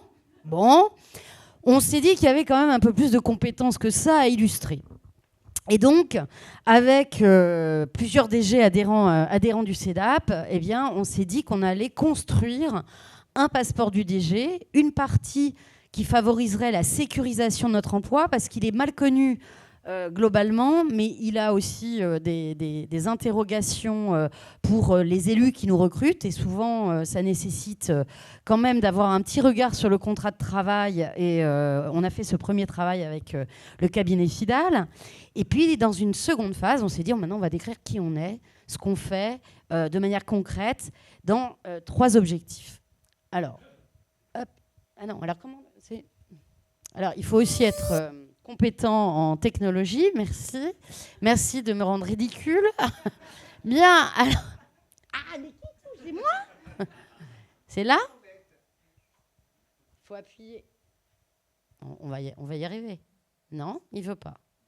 Il rebascule direct sur le... D'accord, voilà. Donc un DG n'est pas forcément très bon en technologie. Ben non, on ne peut pas être expert partout, on peut être compétent partout, mais pas expert partout. Bien, donc on s'est quand même dit pourquoi on veut le faire, et finalement, vous l'avez tous dit au cours de la table ronde, générer quand même une forme d'attractivité. Le premier point, c'est effectivement de se dire notre métier est mal connu, et finalement, on avait le sentiment qu'il n'attirait pas forcément les foules. Et on est parti de cet objectif en se regardant nous-mêmes et en se disant, c'est vrai que moi, je suis souvent, tous les DG qu'on interroge, on leur demandait, mais comment vous êtes devenu DG ? Souvent, ils répondaient, par hasard. On est venu me chercher. Et donc, on s'est dit, on va déjà essayer de rendre le métier attractif et donc de mieux communiquer autour de lui. Et puis, on s'est aussi dit, ça sera aussi un outil qui nous permettra de nous professionnaliser. Parce qu'on a beau, effectivement, devoir pas nécessairement être expert, il faut quand même avoir un certain nombre de compétences, et vous l'avez souligné pendant la table ronde. Et donc, on s'est dit qu'en décrivant l'ensemble des compétences que l'on était susceptible de devoir avoir pour être un bon DG, eh bien, ça nous permettrait, en étant DG, de pouvoir se professionnaliser, d'identifier les blocs de compétences sur lesquels on manquait peut-être de compétences. Puis, dernier élément, bien évidemment, c'est aussi de se projeter dans l'avenir. Qu'est-ce qu'on peut faire après avoir été DG ? Et donc, essayer d'identifier les passerelles existantes entre nos compétences et les différents emplois existants. C'est beaucoup moins drôle.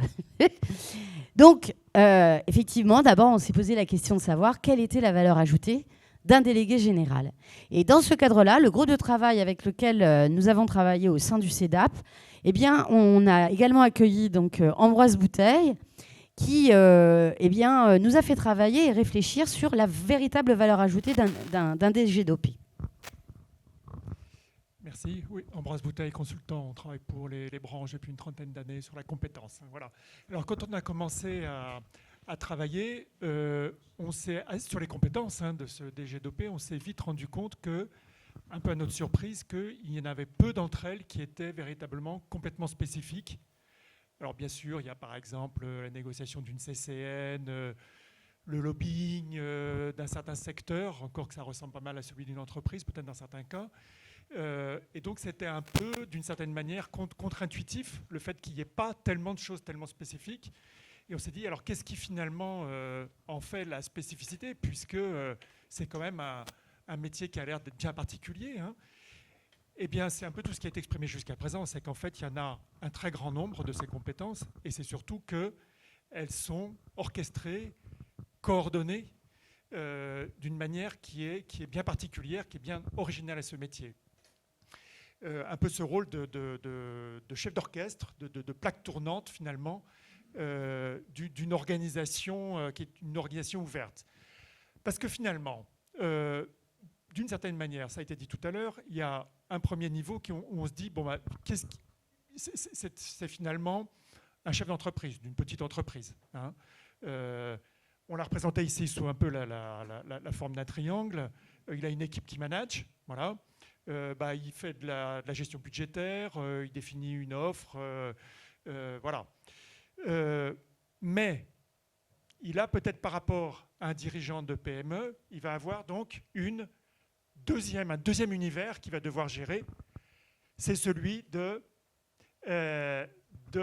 fait qu'il est dans une association et qu'il y a donc un deuxième triangle qui vient se greffer dans son boulot, qui est le triangle de la base de ses adhérents, qui ont des fédérations départementales, régionales, un CA, un bureau, un président, etc., qui là aussi vient s'appuyer sur lui. Voilà. Il a un deuxième réseau animé. Et là, du coup, il a toutes les spécificités de l'association, d'une certaine manière, hein, à la fois dans les négociations qu'elle doit conduire, dans le suivi des tendances, dans la remontée des besoins, dans le service qu'il doit apporter à ce réseau-là, dans l'équilibre, le doigté qu'il doit avoir par rapport à toutes les tensions politiques qu'il peut y avoir dans ce réseau-là. Donc voilà une deuxième dimension qui s'ajoute à celle de la PME qui ne l'a pas. Mais en plus, vous avez une troisième dimension, donc un troisième triangle d'une certaine manière qu'on a représenté ici à droite, qui vient s'ajouter à ce que vous devez coordonner, qui est celui de... vous avez un très grand nombre de partenaires, d'autres organisations représentatives de votre secteur, les organisations syndicales de salariés, les cabinets ministériels, etc., les organismes de certification, enfin, etc., etc.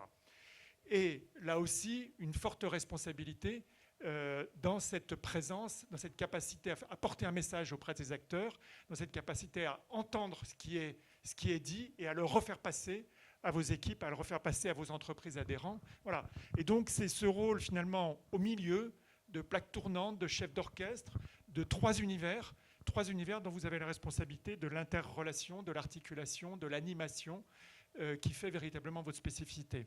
Et donc, finalement, en bout de ligne, ce qu'on peut se dire par rapport à ça, c'est que, dans un premier temps, on se dit, c'est un peu une niche.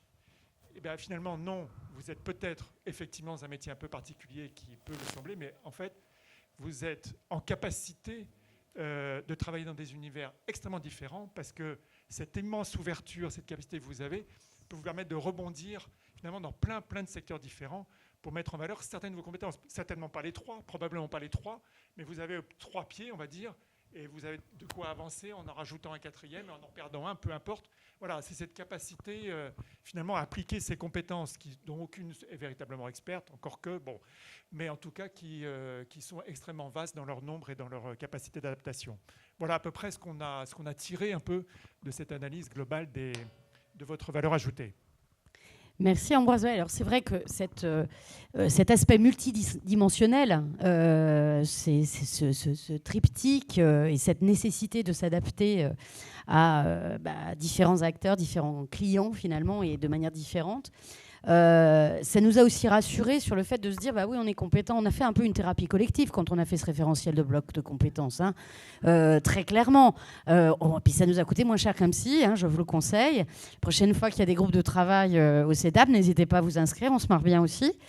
Et donc on s'est dit finalement c'est pas mal, on va essayer d'identifier concrètement les compétences. Alors il y a ce que tu disais hein, sur l'aspect tridimensionnel, et puis il y a finalement tout ce que vous avez dit au cours de la table ronde. Évidemment, le petit bouton ne marche plus. Si, ça y est. Donc, les 8 blocs que nous avons identifiés, je vais les donner, effectivement, pas dans mon ordre de préférence, mais il y a effectivement toute la partie gestion administrative et financière qui est indispensable. Ambroise le disait, on est des gérants de PME, hein, TPE, PME. Il y a toute la partie RH, management, et qui est d'autant plus essentielle qu'effectivement, elle emporte aussi, au travers de cette structuration un peu particulière, des difficultés parfois d'attractivité ou de recrutement et de maintien des talents dans la structure. Et puis, il y a quand même tout le volet d'accompagnement de nos adhérents dans la définition de la stratégie.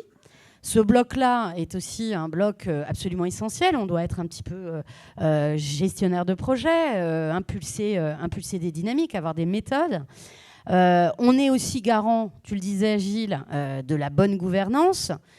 Au-delà des statuts, c'est s'assurer aussi des équilibres, parce que nos adhérents, entre eux, ce sont des concurrents. Donc c'est aussi garantir effectivement l'intérêt commun, l'intérêt collectif et favoriser que la structure fonctionne bien. construire et déployer notre stratégie au travers de nos actions d'influence et de communication. On a fait 2 blocs différents, mais évidemment qu'il y a du lien. Et puis bien évidemment, alors personne n'en a parlé, ou très peu.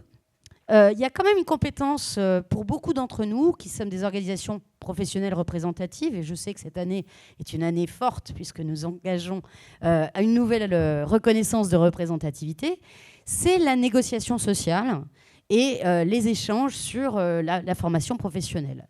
On est partie prenante pour une définition quand même importante et structurante pour nos adhérents de la négociation de la convention collective et tous ces aspects. Et finalement, cette compétence en matière de négociation, eh bien, elle est assez peu mise en exergue et pourtant elle est bien souvent essentielle parce qu'elle n'est pas exclusivement dédiée au social, même si là on en a fait un bloc particulier. Elle est aussi au travers de toutes nos relations avec les administrations et au travers de nos relations en matière d'influence. Si on n'a pas des compétences en matière de négociation, eh bien, en effet, ça risque d'être très vite limitant, l'influence.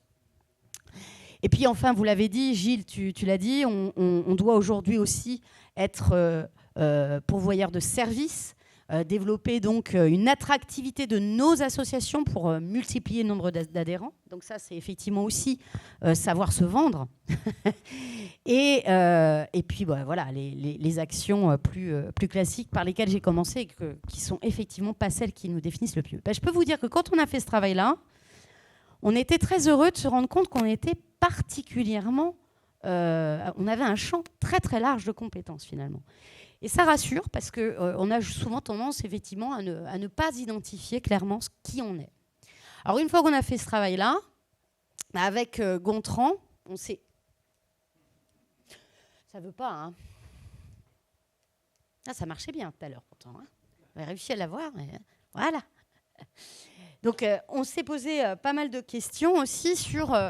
bon, une fois qu'on a dit ça, il y a effectivement les macro-compétences, les savoirs et savoir-faire. On a essayé de les lister quand même de manière un petit peu structurée. Ça a été dit pendant la table ronde. Il y a les notions de diplomatie, il y a l'empathie, il y a l'écoute, qui sont des qualités absolument importantes. Et puis on s'est dit... comment est-ce qu'on peut mieux aider les adhérents du CEDA, puisqu'on était dans une démarche de service, et leur apporter, au-delà de la connaissance des compétences qu'ils exercent au quotidien, comment on leur permet de peut-être se professionnaliser, s'améliorer. On s'est dit qu'on allait peut-être mettre en place des outils d'évaluation. Et là, je te passe la parole, Gontran, puisque tu as été l'un des artisans, avec Ambroise aussi, hein, mais de cette partie. Merci Alexandra. Bonsoir à toutes et bonsoir à tous. J'ai une excellente nouvelle pour vous.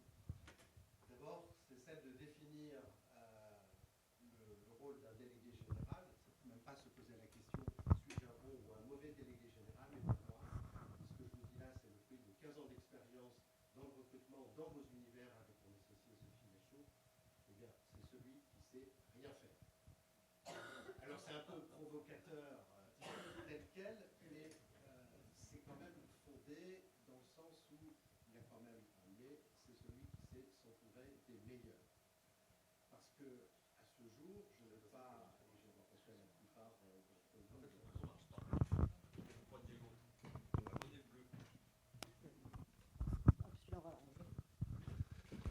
Oui, est-ce que ça marche mieux là? Oui, merci. Oui, à ce jour, j'ai rencontré la plupart d'entre vous dans mes bureaux sur des échanges professionnels et aussi personnels, parce qu'on est une personne entièrement. C'est vraiment des savoirs de processus qui vont être en œuvre. Je n'ai jamais rencontré une dirigeante ou un dirigeant qui maîtrisait à la fois le côté RH, le management, la comptabilité, le juridique, l'influence, le marketing. Voilà, on est dans des univers ultra complexes et qui le seront de plus en plus. Donc finalement, un délégué général, c'est quoi? Il est au cœur du système et ça consiste à satisfaire l'ensemble des parties prenantes qui ont parfois des intérêts contradictoires. Si mes salariés me demandent une augmentation, je vais devoir augmenter les cotisations. Mais si j'augmente les cotisations, je risque de perdre des adhérents. Voilà, ça c'est son travail au quotidien, en s'assurant de fédérer ses équipes, en recrutant des experts. Et aujourd'hui, on a l'intelligence artificielle qui n'a pas été évoquée, mais qui va apporter aussi une autre expertise dans ce domaine. Et sa mission, c'est de contribuer à ce que j'appelle une performance globale, tout simplement. Ce qui ne grandit pas meurt. Voilà. Donc, fort de ça, évidemment, dans mon métier, on va regarder une forme de curseur, parce qu'il y a des dirigeants qui sont très bons en comptabilité, d'autres sur du lobby, etc. Mais s'il n'y a pas toutes les cases, ça n'est vraiment pas grave, à condition d'aimer son métier et d'avoir envie. Ensuite, sur l'évaluation, c'est intéressant aussi de se poser la question de qu'est-ce que je sais faire. Et c'est là où arrive Jean Gabin. Quand j'étais môme, j'étais haut comme 3 pommes. Je parlais très fort pour devenir un homme. Je sais, je sais, je sais. Vous connaissez la conclusion. Et donc, la conclusion, c'est qu'on ne sait pas vraiment ce qu'on sait. Ce sont des métasavoirs qu'on met en pratique tous les jours, mais de là à se poser la question, en disant, mais qu'est-ce que... Et on a tendance d'ailleurs à projeter ça sur les collaborateurs. Donc on a mis au point un outil d'évaluation qui part de soi. 23 paires de chromosomes, on est tous uniques. Et c'est ça qui est génial. Tous uniques, et de se dire en introspection, et c'est rare qu'on ait ces temps-là, et c'est pour ça qu'on a fait ce questionnaire, de se poser les bonnes questions. Et moi je la poserai plus dans le sens, qu'est-ce que j'aime faire? C'est ça qui m'intéresse. Qu'est-ce que j'aime faire? Parce que là, je vais être excellent. Sur la contrainte, etc., on peut faire plein de choses, mais quand j'aime faire, je vais beaucoup plus vite, je n'ai pas l'impression de travailler et je suis meilleur. Donc, je vous invite à étudier un peu sur le site cet outil d'évaluation. Et je vous donnerai un petit conseil aussi, si vous le permettez, c'est de vous auto-évaluer et aussi d'envoyer ce même questionnaire à des amis non remplis et de leur demander qu'est-ce que tu penses de moi sur cette liste de questions, etc. Et là, vous aurez quand même quelque chose un peu plus 360 degrés, parce qu'il y a ce qu'on pense qu'on est, et il y a aussi ce que les autres pensent de nous. Et là, vous aurez aussi beaucoup de surprises. Voilà, en gros, ce qu'on peut dire par rapport à ça. Alors, c'est vrai que dans l'outil que nous avons... non, c'est pas ça que je veux. Ah, c'est ça. Dans l'outil qu'on a voulu élaborer au service de nos adhérents, l'idée était aussi donc d'offrir cette capacité de s'auto-évaluer et de découvrir finalement quel type aussi de profil on était. Hein. Il y a notamment en matière de management, on a construit, enfin c'est Gontran qui a construit cet outil, permettant justement de s'identifier et de s'auto-évaluer sur ce volet. Donc après, une fois qu'on avait fait ça, et bien évidemment on vous donnera le lien pour aller récupérer ce merveilleux outil, on s'est dit, oui mais concrètement, d'abord on a beaucoup de compétences, en tout cas on fait beaucoup de choses, c'est formidable, mais alors si jamais on veut un jour faire autre chose que DG dopé, bon, c'est vrai que c'est un métier formidable, mais on peut avoir envie aussi de devenir autre chose. Alors, qu'est-ce qu'on fait? Alors, d'abord, on a essayé d'analyser quel était l'avenir des anciens adhérents du CEDAP. Qu'est-ce qu'ils ont fait après avoir été DG? Alors, on va le voir, il y en a même qui deviennent députés. Mais globalement, c'était assez riche d'enseignements parce que on s'est rendu compte qu'il y en avait qui devenaient entrepreneurs, qui bien évidemment allaient dans le conseil, mais aussi dans des organismes publics ou parapublics, dans d'autres associations bien évidemment. Et puis avec quand même, on le voit, une grosse partie qui reste attachée aux relations publiques, et aux relations, affaires publiques et relations institutionnelles. Et donc une fois qu'on a vu ce qui s'était passé pour les anciens DG, on s'est dit, mais alors concrètement, si on devait aider les recruteurs à identifier peut-être des profils intéressants parmi les DG, est-ce qu'il y a des secteurs un peu plus un peu plus intéressant pour eux. Et c'est là que, à la fois Ambroise, Gontran, les membres du groupe de travail, moi-même, on a commencé à lister les grands domaines, grands secteurs sur lesquels on est susceptible effectivement d'avoir une valeur ajoutée. Il y a les univers politiques, bien évidemment, on va le voir tout à l'heure avec notre grand témoin, mais il y en a d'autres qui sont un peu plus étonnants. Gontran, Ambroise. Alors, oui, parce que je reviens quand même sur les savoirs de processus et ça va être important de présenter son CV et son parcours pour relier d'abord d'autres univers avant de les identifier. Et souvent, nos actions dépendent de nos visions. C'est-à-dire qu'on ne se sent pas capable ou on se dit j'ai toujours fait ça. Voilà. Donc ça veut dire que c'est une présentation totalement différente de votre CV en parlant de méta-savoir. Et on va voir que dans toutes les organisations humaines, et c'est là où on peut aller très loin, vos compétences, votre expérience est utile. Le plus étonnant, c'est quand on devient dirigeant d'entreprise, et j'en ai vu, parce qu'il y a une prise de risque où là, finalement, on est dirigeant, mais on a aussi le capital, ça veut dire qu'on met ses billes. Mais moi, en France, on a tendance à être dans le clonage. Et nous-mêmes, on se met dans une position de clonage. J'ai été délégué général, je vais encore être délégué général. Et les gouvernances nous demandent aussi, voilà, il faut le piquer ailleurs. Non, parce que si on veut apporter un regard nouveau, voilà. Et à partir du moment où vous vous présentez en savoir de processus, c'est-à-dire personnaliser un CV en fonction d'une annonce ou dans un univers qui vous inspire, ça va être génial, parce que là, vous aurez vraiment un regard nouveau. Alors, on ne va pas tout lister, hein, mais travaillez surtout votre vision. Je te laisse, Ambroise. Oui, en complément, effectivement, on voit ce que je voulais évoquer tout à l'heure, c'est-à-dire que dans chacun de ces domaines-là, dans chacune de ces fiches, on voit qu'il y a une partie des compétences du DG d'OP qui sont mises en avant. Tout à fait au bout, là, on est sur les expertises, parce qu'il a fait travailler, vous n'avez pas des équipes avec que des experts, on l'a vu tout à l'heure, c'est une toute petite structure. Vous travaillez avec des prestataires qui sont eux-mêmes très pointus. Donc ça, vous dites, tiens, je pourrais le faire aussi moi-même. Dans un autre domaine, l'avant-dernier, l'univers de l'entreprise, ça va plus peut-être être les dimensions justement du directeur général d'une PME qui vont être mises en avant. Voilà. Et à chaque fois, on voit qu'il y a une dimension ou plusieurs dimensions du couteau suisse tout à l'heure qui vous servent de point d'appui pour rebondir sur des secteurs qui semblent a priori assez différents et assez disjoints les uns des autres. Donc c'est cette potentialité qui est intéressante. C'est ça. Donc effectivement, un DG n'est pas forcément DG à vie. Il peut faire d'autres choses. C'est bien, nous on le sait, c'est bien que tout le monde le sache. Oui. Et donc maintenant, évidemment, cet outil il est à la disposition de tout le monde.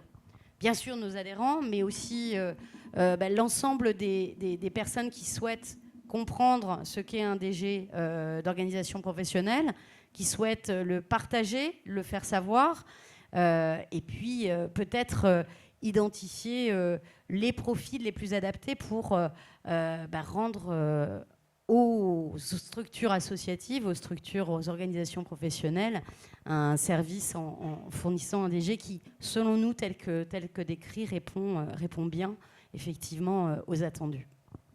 Merci beaucoup à tous les deux. Merci aussi, parce que je le rappelle, c'est un travail, je l'ai piloté, mais c'est quand même un travail collectif de plusieurs adhérents du CEDAP. Et merci à tous, parce que je constate au travers de cette table ronde que finalement, on a fait du bon boulot. Donc voilà, vous pouvez le télécharger effectivement directement.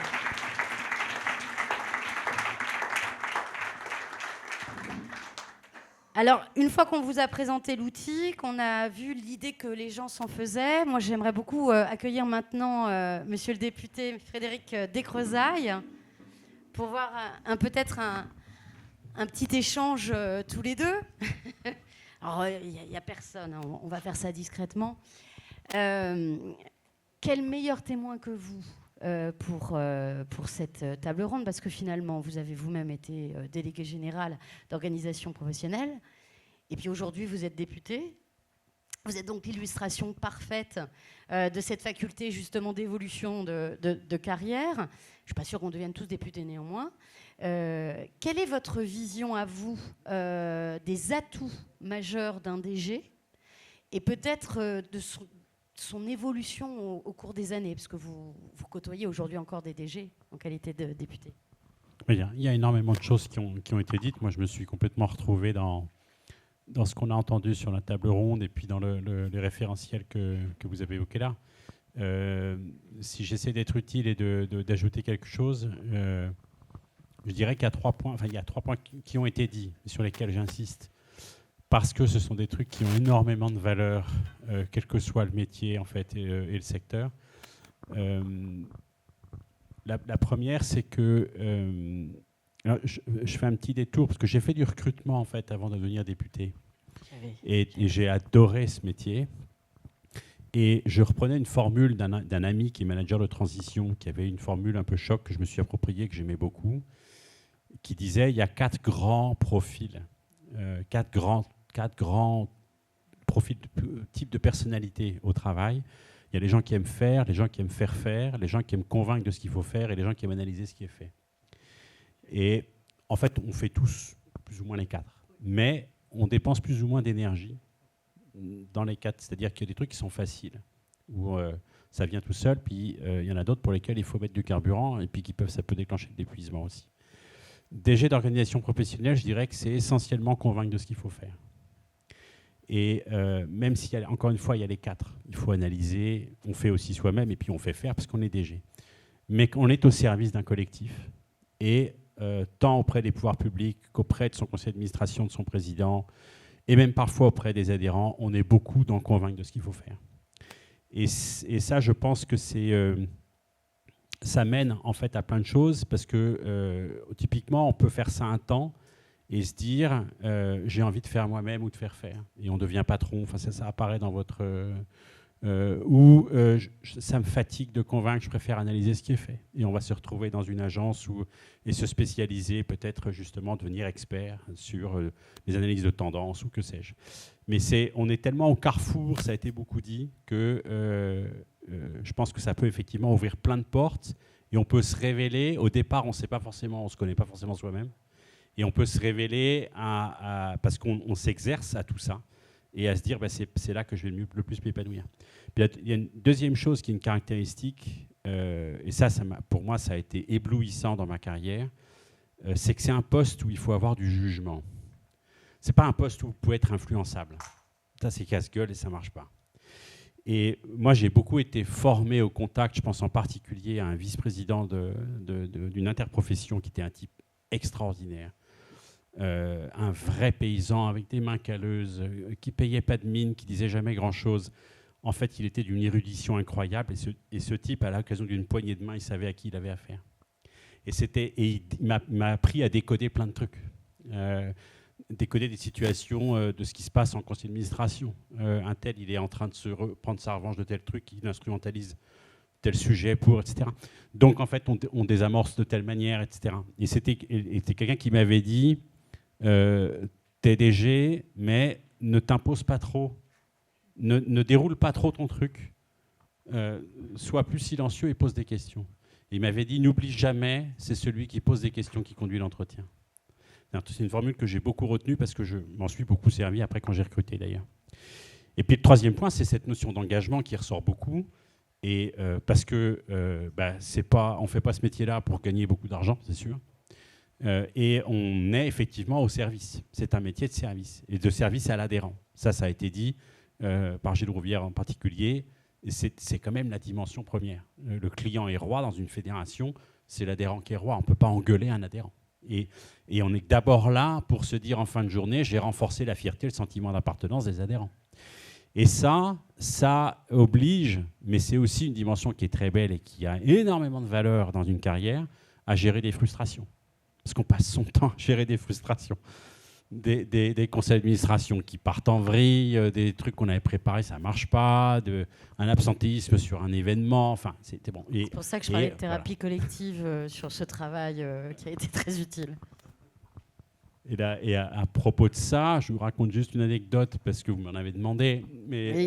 je vais essayer de ne pas être trop long, mais c'était une grosse opération syndicale de ma génération, vous vous en souviendrez, c'était blocage des raffineries de pétrole en pleine crise, c'était comme quoi l'histoire se répète, hein, la taxe, en fait, la TIPP, et routiers et agriculteurs avaient condamné les raffineries de France et de Navarre. Pour la petite histoire, pas Paris, parce qu'il faut savoir que Paris, c'est juste le poumon. Donc, en fait, les BIDAS avaient immédiatement protégé l'approvisionnement, parce que c'est le centre névralgique du pouvoir. Mais voilà. Et il y avait eu, en fin de semaine, le syndicat des jeunes agriculteurs organisait une grosse réunion téléphonique avec tous les principaux points de blocage des régions. Donc, c'était les présidents de régions qui étaient au téléphone. Les régions de l'époque, il y en avait 22. Tour d'horizon. Est-ce qu'on tient ou pas les barrages le week-end ? C'est-à-dire, ils étaient crevés, hein. Ça faisait une semaine. Le ministre des Transports avait sauté le mercredi. C'était chaud quand même, hein. Et il y avait une réunion avec le ministre qui avait pris des engagements. Il y avait pas mal de promesses. Il y avait un déblocage de fonds pour les séristes. Il y avait 2-3 trucs, mais voilà. Donc, on organise ça. Donc, comme DG, le service syndical, machin, etc. Ça se passe dans mon bureau, qui est le bureau du président, président, secrétaire général. On fait le tour de table et quasiment à l'unanimité, on tient les barrages. C'est pas suffisant, on tient. Il y avait un ou deux présidents de région qui avaient dit on va lâcher, mais c'est parce qu'on est crevé. Mais il faut tenir. Et là-dessus, rendez-vous rue La Boétie à la FNSEA pour savoir si on tient ou pas les barrages le week-end, suite à la réunion avec le ministre. Et à la FNSEA, c'est Luc Billot qui était le président, secrétaire général, etc., quelques vice-présidents, à 5-6, ils décident de lever les barrages. Et on retourne, donc c'était rue de la Baume, on retourne rue de la Boétie, et moi j'étais effondré. Et j'étais avec mon président et le secrétaire général, et je les ai engueulés. Alors il était tard, on était tous un peu fatigués, mais je leur ai dit, mais Jean-Luc, tu te rends compte, tu fais une réunion, tu me demandes de l'organiser, les mecs sont là, et tu leur dis, donnez-moi bien votre avis, parce que je vais m'essuyer les pieds dessus, donc c'est important pour moi de le connaître. J'ai dit, mais Jean-Luc, comment tu veux qu'on rattrape ça ? Et c'était vraiment très, très chaud. Et puis, dès le lundi suivant, ce qu'il a fallu organiser, et ça a été passionnant, et ça a aussi été gratifiant, c'était 4 membres de bureau, le PowerPoint à rédiger en quasiment 24 heures, avec service syndical, service économique. Voilà ce qu'on a obtenu, voilà les promesses du ministre, voilà, etc. Et tourner des régions sur 5 ou 6 membres de bureau, parce que pendant 10 jours, on a quand même reçu des cartes d'adhérents déchirées avec des insultes, etc. Vous êtes des gougnafiers, j'arrête d'adhérer. Bon. Et donc, mais il faut pouvoir gérer ça. Et en fait, on a la frustration de se dire à un moment donné, je ne suis pas entendu, on m'a fait faire des trucs inutiles, c'est injustifiable. En plus, c'est moi qui vais être en première ligne, j'en prends plein la gueule et tout. Mais on fait en sorte d'organiser le truc pour tenir, pour maintenir la cohésion de la structure, pour rendre compte avec ce truc permanent qui est une fédération de montants descendants, enfin de trucs itératifs en fait.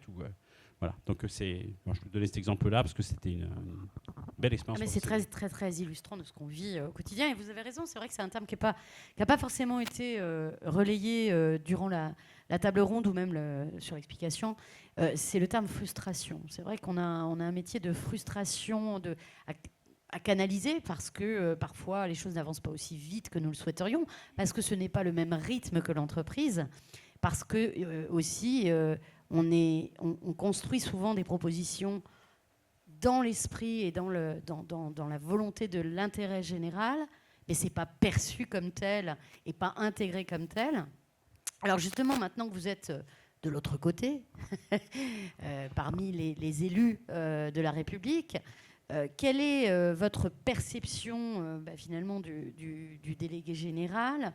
Est-ce que vous le considérez comme un atout, comme un outil, comme un expert, comme un pilier, comme un ennemi ? Je vous promets que je ne vais pas être langue de bois.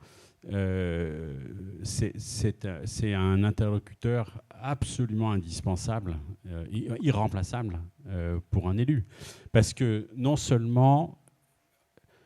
Alors, je décris une situation idéale, mais il y en a vraiment... Moi, je suis très positionné sur l'agroalimentaire.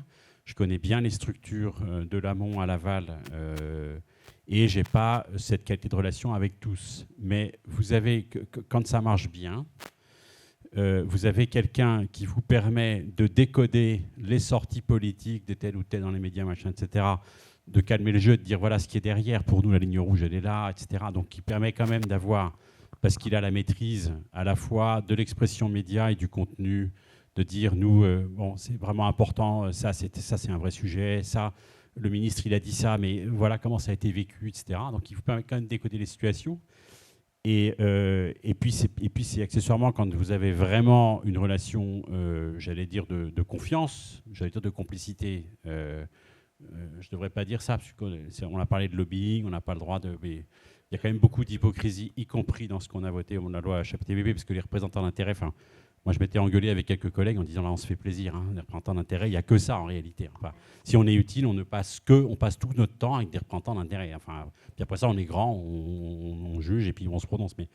Mais donc, quand il y a une relation qui est assez profonde, on a aussi la petite histoire de la grande.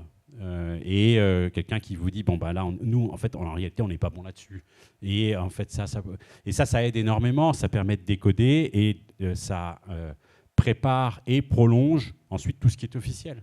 Donc les auditions à l'Assemblée, là on n'a que les chefs à plumes entre guillemets. Enfin bon parce que c'est un métier qui est très, c'est vrai qu'il y a encore une fois c'est magnifique, hein, c'est une dimension qui a énormément d'utilité dans plein de secteurs et plein d'autres métiers. Mais c'est vrai qu'on est derrière, on est dans l'ombre. Les DG, quand on est en audition, on ne les entend pas. Bon, et personne n'est dupe. Hein, on sait très bien que c'est eux qui ont fait le boulot. Qui ont écrit, qui ont préparé. Bon, et ça permet d'avoir avant et après de l'utilité pour être le plus utile et le plus pertinent possible.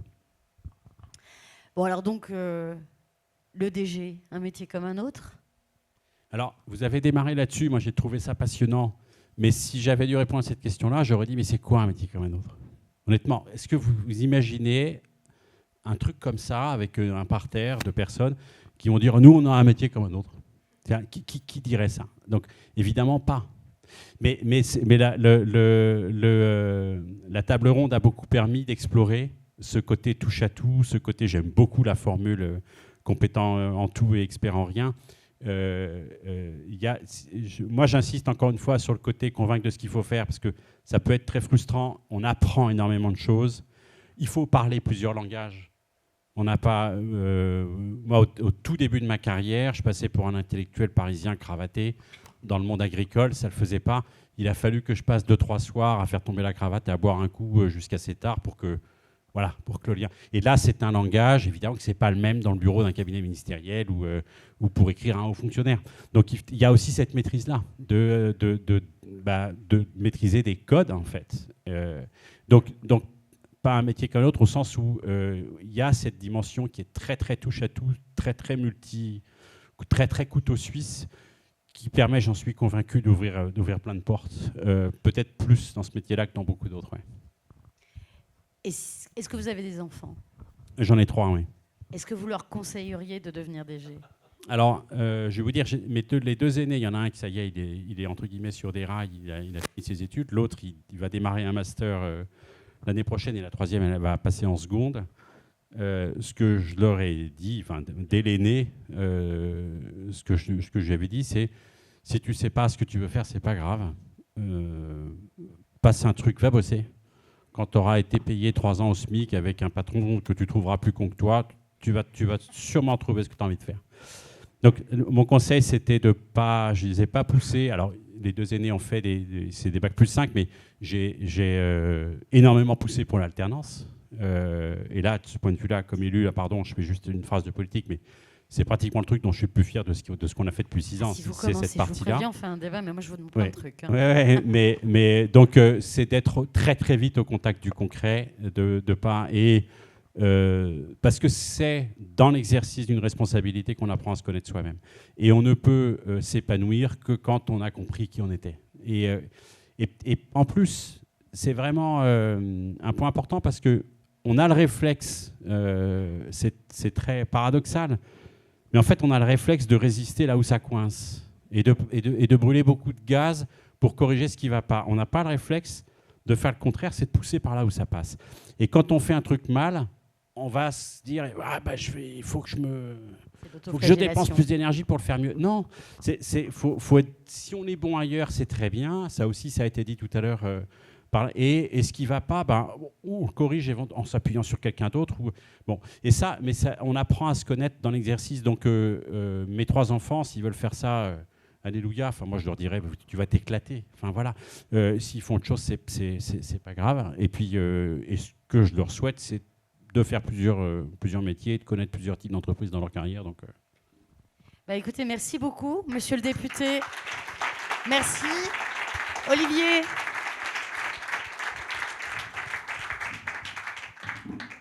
Olivier, Stéphane, je te laisse la parole, mais maintenant, on va faire ce qu'on préfère le plus, je pense.